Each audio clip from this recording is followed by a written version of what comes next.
Hello, it is day 33 of the war, November 8th, 2023. It is 6:30 p.m. here in Israel and about 11:30 a.m. on the eastern coast of the United States. Let's jump right into it. Hamas has given up and they're losing efforts and showing a true sign of them being behind Israel, are making mistakes. One of those mistakes is revealing the location of tunnels in a way that's not advantageous to them. It's only advantageous for them to give up the location of tunnels if they're going to be able to kill Israelis by doing it, and they are not. They're just running scared, and many tunnels are being found. Along with the tunnels being found, intelligence is being gathered by Israel by maps that they find and security information that they find in documents, which is helping them in the war efforts. That's very good news. Israeli tanks have taken over a port in Gaza, the only port in Gaza, which they are now using as their own base. And that allows them to park many vehicles there, armored craft and tanks, without being worried about being hit. And if Hamas people come to the port, so ships are providing the defense of that port from the sea, so the ships are able to see people coming and take them out from far distances. So that's a huge asset for Israel now and a tremendous advantage. There are let's keep to the war and then we'll go on to the politics after. The IDF has opened a corridor for Gazans to go through. So that's important, and that shows the world once again that Israel is not looking to kill Gazans. Of course, there are people that will believe that no matter what and accuse Israel of that no matter what, but opening up a human corridor for Gazans to escape from the north where the fighting is going to the south where it's safer is an important demonstration of Israel's morality and how far Israel is willing to go to save civilians and make sure that they are safe and able to get out. There are just to give an example of Hamas and how their strategy isn't working and how they're being defeated. So yesterday, two Hamas groups came out at Israel, two groups of Hamas fighters exposed themselves and then split up. And the goal of these fighters was that one would distract the other, and they didn't know which one the Israeli troops would follow. And then while one was being followed, the other one would attack from behind. The Israeli troops were smart enough to recognize what was happening, and instead they tagged both groups for destruction by airstrikes. Either it was drones or planes came in, bombed them, or tanks bombed them, but Israeli soldiers were not put in danger. So that's just an example of how Hamas's fighting techniques are not anywhere near the skills of the IDF soldiers, which is why, just given enough time, we win this war easily. But we just have to take the time to do it. Yesterday, Benny Gantz, who is now part of the unity government and part of the war cabinet, and a former military chief of staff and a former minister of defense, said probably very few people in Israel as qualified as him to talk about military tactics, said that there is no limit to how long the ground invasion will go for. In other words, there's no time on this thing. This is about accomplishing Israel's objectives of getting rid of Palestinian terrorists and making sure that there's no more threat to Israel and that Israel is safe and secure. Okay, there's another great story going back to Israel's kindness and generosity to the Palestinian people. There was a BBC interview in BBC Arabic yesterday with a man from Gaza, and who explained that a man from Israeli intelligence stayed on the phone with him for hours as the Israeli intelligence official directed the man from Gaza how to evacuate 22 buildings full of people in the north because they were targeted for Israeli strikes. And Israel waited until this man was able to evacuate all 22 buildings of their people. And only then did Israel launch an airstrike against the building and take the buildings out. No one, not this man reported, that not one person from those 22 buildings died in the bombing. Okay. Okay, let's see what else we have. Up north, Hezbollah tried to ingenious type of an attack. It failed, but they tried shooting missiles at the Iron Dome systems up north. It's very hard to hit anti rocket or anti-missile systems and defense systems that are trained to knock out missiles that are coming at Israel, let alone at itself. So it easily defeated those missiles, and Hezbollah failed again. Hezbollah has essentially been failing at every single goal that they've had. They've tried to cause mass damage in Israel. They haven't. They've tried to launch missiles at Israel. They haven't worked. Israel's knocked them out of the sky or deflected them to a different location. Essentially, Hezbollah has been trying to get across the border. Israel has used drones to monitor the border and make sure that Hezbollah hasn't gotten across. So this tit-for-tat fighting every single day has come at Hezbollah's expense, and they have been failing in all of their attempts, which could be a reason. One could be there are many reasons, but could be a reason why Hezbollah is not joining the war full-fledged and hasn't gone fully into it, because they're realizing that they're outmatched by the IDF, and the IDF will take them out.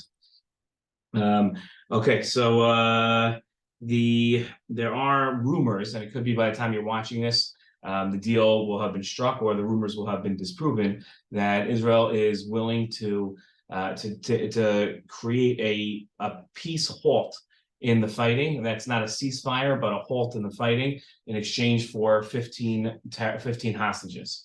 I don't know enough to venture an opinion on this, and I don't know if it's even true. It's being reported in the media. Again, by the time you're watching this, it could be that deal has happened or has proven that didn't happen, or the negotiations fell apart. But those are the rumors as of when we're recording this. Now, interesting that Prime Minister Netanyahu talked about the day after this war is over and what happens in Gaza. My personal opinion is that this is not our responsibility, what happens the day after in Gaza. Our responsibility is to make sure that Israel is no longer threatened and Israel is secure.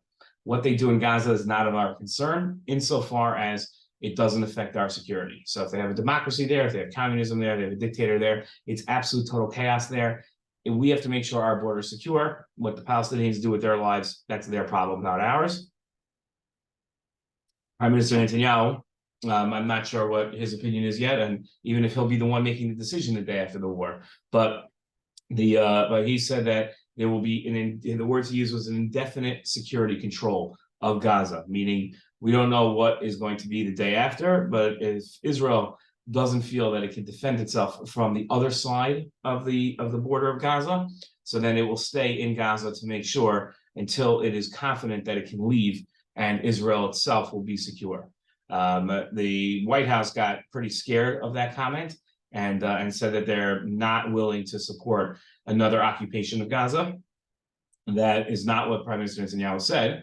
Prime Minister Netanyahu talked about a security solution. So if the United States is going to argue that Israel staying there for security purposes is an occupation, the United States is going to have to come up with a way to ensure Israeli security. The United States can't say Israel has to pull out, even though Israel would be at risk of a security incident again. So that's those are the news items. I want to draw your attention to a website, but before you go to it, I want you to understand that the information on this website is pretty traumatic and pretty painful. It's called October7.org. So it's the word October and then the number 7.org. And it has testimonials in a number of different languages from social media posts of October 7th, from people in the heart of the attack, from Israelis in the attack. So you can hear both from what was happening or learn what was happening in real time from the people during the attack that were victims of the attack, and understand what's happening. We're going to have to turn October 7th into a day that becomes its own Yom HaZikaron, its own Remembrance Day, a day that the Jewish people never forget, and always remind ourselves. Now, we always talk about never again and never forget about Nazis and about Germans, and making sure that we don't forget the Holocaust and the atrocities that happened there, so that they never happen again. The bigger threat of something happening to the Jewish people is not from a European power that will look like the Germans. It'll come from something that looks like Hamas, from the Palestinians, from the Arabs, from the Iranians. That's going to be much more important. I know it's going to be horrible for me to say there's something more important for us to remember than the Holocaust. But if we're talking about just in the metrics of what are we going to need to remember that's more important going forward, for our own safety, for the Jewish people's safety. What's the bigger lesson out there? We always were worried about that there would be a generation that would look at the Holocaust the same way our generation looks at the Crusades from the 1200s.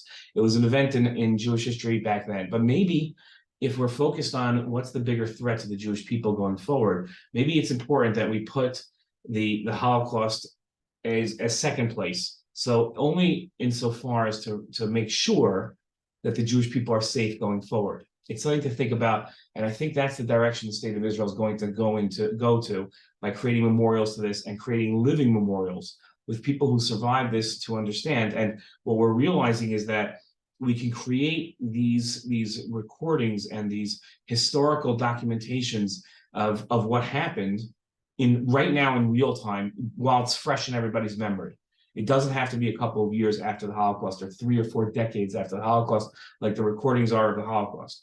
This we can get down pat right now while it's raw and fresh in people's minds, and even real-time reports of it. And that's going to be important for future generations to remember. Right now, this is all raw in our minds and our hearts especially. And right now, we understand why we have to secure ourselves versus Gaza. But in 5 years, this is going to become something that begins to not have as much of an effect on us. And we're going to start to forget about the atrocities that happened. They're not going to have as much of an imprint on our souls and our psyche. And that's going to be the time that we're going to have to turn back to these historical recordings and say, hey, listen to this. We have to make sure this never happens again. And that's going to be their bigger threat. That's my analysis. Okay, let's get to you. So again, the website is october7.org, the word October, the number 7.org. Okay, let's get to your questions. How much percent did Israel take from Hamas territory? It's a great question. I don't know. I'm not really sure. They haven't announced percentage-wise. We've taken up a lot of the north, and it's if you look at the maps, if you just do a Google image search for latest Israeli troop movement in the north, you'll see there's large swaths of the north that's controlled by Israel now. And I don't know the exact percentage. How should Israel prevent Hezbollah from making this a two-front war? It's a great question. Israel's got to make sure that Hezbollah understands it's not going to be successful. So it has to have a strong deterrent. Every time Hezbollah hits us, we have to hit Hezbollah much harder. Okay. Here in the US, there's a lot of news reports about American hostages. There are almost no news reports about American Jews and other Americans who are in Israel to help Israel in the war effort. For example, Americans serving as soldiers in the IDF, American doctors providing medical care, Americans serving as first responders, police officers, paramedics, emergency medical technicians, and firefighters. Are there American Jews and other Americans in Israel helping with the war in these and other ways? If yes, if you know, what are the numbers? And is this reported on by Israeli press? Yes, so it's not true. Okay, that was a very long question, but that is very true. There aren't as many reports about the Americans that are volunteering. There are tons of Americans volunteering. There's a member of our community. It's very interesting. A member of our community that grew up here and grew up in Mitzpeh Yericho. His parents live in Mitzpeh Yericho. They're Americans, and the son moved to Chicago. As soon as October 7th happened, he got on a plane, came back, and I don't remember if it was CNN or somebody else interviewed him. We were all very proud because it's a Mitzpeh Yericho boy, and I mean he's in his 30s now. But a Mitzpeh Yericho boy that grew up here and talked about how he grew up here and it was his responsibility to come back. So that's an example. He's an American citizen. It's an example of an American that came back. I saw today a news report of American firefighters from Florida that have come to relieve the fire departments here don't have their firefighters as much as usual because a lot of them have been called up for military service. So they've come to take their place. So there are a lot of Americans volunteering here, and it's true there aren't as many stories. The difference is, of course, is those are feel-good stories. People aren't attracted to feel-good stories as much as they are to the tragedy. So they'd rather hear about American hostages than about American heroes. Hi, Rabbi. Do all these terrorist groups work together, or do they have the same goal to wipe out Israel? So they don't work together. It's a great question. There are six right now. There are at least six Palestinian terror groups operating in Gaza, and they don't work together. They're competition. They compete for funds, they compete for support, and they compete for members. So there is competition among these terrorist groups. They don't work together, but of course they all have the same goal, which is killing Israelis. Are there still Americans being kept as hostages? How many? And is the U.S. also taking measures to help them come home safe, or is only Israel trying to free them? So there are Americans. I don't remember exactly how many. There are Americans. A lot of these Americans are American Israelis, like myself. They have dual citizenship. but there are American Israelis that are held hostage, and yes, the United States is helping. Nobody can tell the public what that help looks like, right? Because that would obviously give away the secrets and to greatly hamper the efforts to free them. So, okay, how is the IDF splitting and choosing its soldiers from going either to the south to fight Hamas or to the north to fight Hezbollah? Are they focusing much more of their forces towards the south? So yeah, it's a great question. There are different types of soldiers. So special forces soldiers are fighting in Gaza, and tanks are fighting in Gaza, and a lot of infantry units are fighting in Gaza. There are also tank units sent up north, but it's the type of force that's sent up that are trained to do different things, and that's how they're splitting them up. Older soldiers who are not as skilled, just regular combat soldiers, are usually in Judea and Samaria, guarding against and deterring the average Palestinian in Judea and Samaria, what the world calls the West Bank, from attacking. So that's what they're doing. Okay. Okay. So then what steps can the global Jewish community take to support efforts for the release of safe hostages held by Hamas? It's a great question. The greatest thing that the global Jewish community can do to get just specifically the hostages freed is pressure on elected officials and awareness out there. The more it's talked about, the more people aren't forgetting about it, the easier it will be to put pressure on Qatar, who is the purse strings. It's a country in the Gulf. It's the purse strings. They're in control of the money of Hamas, and they have great influence on Hamas. And the UN putting pressure there. That's what the Jewish community can do. More and more awareness. Those kidnapping signs that go up. You might think that raises awareness and tells people about the problem. Those are actually very, very helpful. Okay. If we were to get our hostages back, do you believe Prime Minister Netanyahu would act on these brief pauses and more? We'll find out. Those are the rumors. I don't know. I don't know how Prime Minister Netanyahu is going to make this decision. It's not solely his decision. It's the War Cabinet's decision. So we'll have to see what he says and what they do, and if it's really an issue, if this really happens. Why is the Biden administration pressuring Israel so much, especially after the support the administration gave to Israel? Why don't they just stay out of it and let Israel, the ones involved in the war, decide what's best? What benefit does it give to the administration to involve themselves so much? It's a great question, and what happens is that the Biden administration is being pushed by many different forces.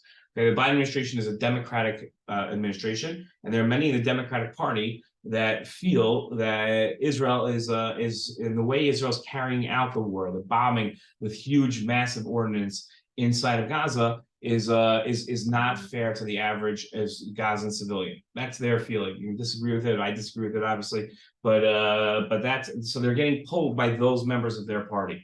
The international community is very concerned about this. So they're being pressured and they're being pulled by the international community to get Israel to stop killing the civilians that are being killed. And stop using that much destruction. So the Biden administration has to balance its desire to support Israel and everything that Israel needs, and also the other constituencies that are pulling it in different ways. There are also members of the Biden administration and the State Department that want Israel to lessen its attack on Gaza.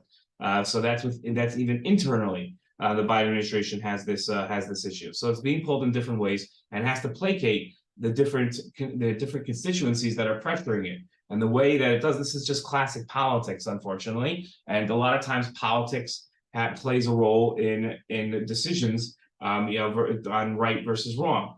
And that's unfortunate, but that is the reality of how politics works. So because they're getting pulled in different directions, they have to placate. So if they pressure Israel on inconsequential things, as opposed to the big things, so Israel still feels the support, and then the Biden administration can go back to those people that are pressuring them and say, look, we can't do everything you want, but we are pressuring Israel in the following ways. I'm not justifying what the Biden administration is doing. That's not my role. I'm just explaining it. I'm explaining where they're coming from. How can Israel be sure that the information they're getting from the hostages they capture is accurate? So from what I understand, the way they do it is they double check and verify everything. They take, by the way, they're not getting information from hostages they capture. Those aren't hostages, those are terrorists. Okay, let's be very clear here. They capture terrorists, they interrogate them, they get information from them, and then they look at the documents that they've captured and they see if the two are consistent. If there's inconsistencies, they try to solve the inconsistencies. If there's no way of solving them, then they probably put it aside. But they're double checking everything. Okay. Why isn't there more protection in the West Bank normally, since these attacks happen often, even before the war?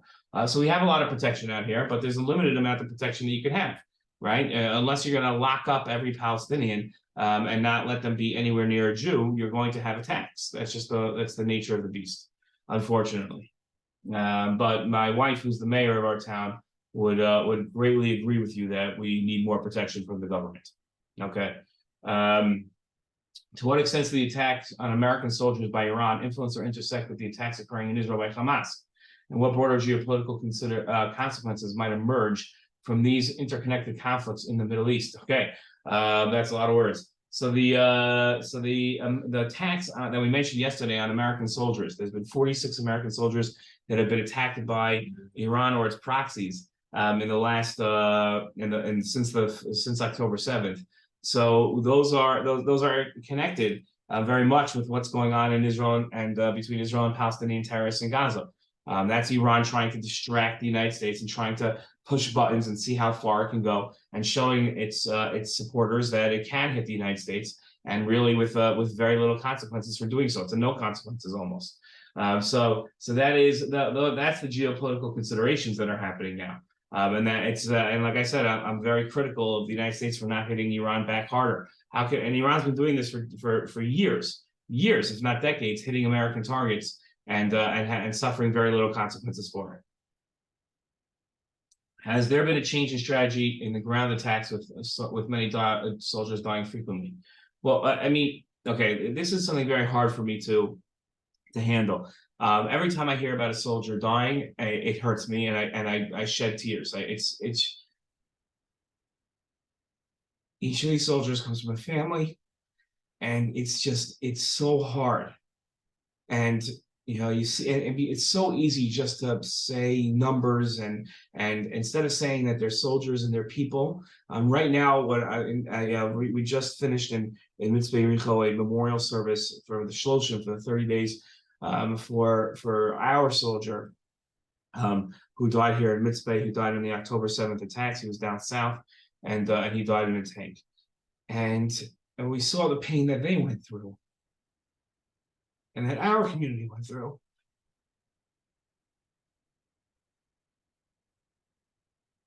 So the next sentence I'm going to say is so hard to say, but as many as the 33 soldiers that have died in this since October 7th, and the 300 that have died on October 7th, those are very, in a military conflict, those are very small numbers. So Israel's strategy is working, and I hate saying that the numbers are low, because each one of these numbers isn't low, but they are low. And so there's no reason to change the strategy.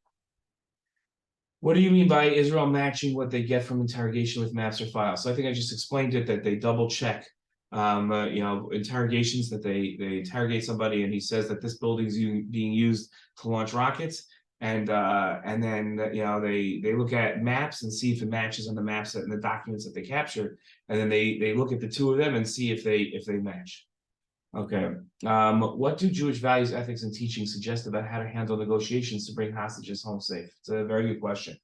There are no hard and fast rules. There's a Mishnah that talks about how much we pay for some ransom, how much ransom we pay for somebody who's kidnapped. But again, there are no hard and fast rules about this. There's no easy things. When Entebbe happened in 1976. So the chief rabbis were actually brought into the consultations on if Israel was allowed to trade Palestinian terrorists for hostages, and if that would be okay. And the chief rabbis came to the conclusion that if they basically made a calculus, it was the chief rabbis and a council of 6 great rabbis in Israel at the time.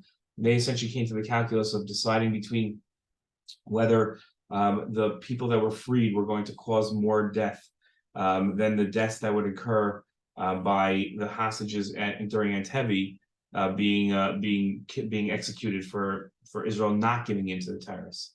And they felt that as long as that number was lower, then it was okay. I don't know. There's no for sure rules, and these are only the greatest of scholars, the greatest of rabbis can answer these questions, and I'm nowhere near them. Given the security issues Israel deals with, how do Jewish beliefs and values influence our understanding of Israel's need to protect itself and stay safe? So we put saving a life as the most important value that we have. There are very few things that take precedence over saving a life. So Israel's security comes at the expense of almost everything else. And that includes the enemy's lives, right? We're not out to kill anybody, but if it's us or them, the Torah is going to tell us that we have to protect ourselves. Okay, that's the end of today's video, and I look forward to security, to victory, peace, our soldiers being safe, and our hostages being brought home safe and sound. Shalom.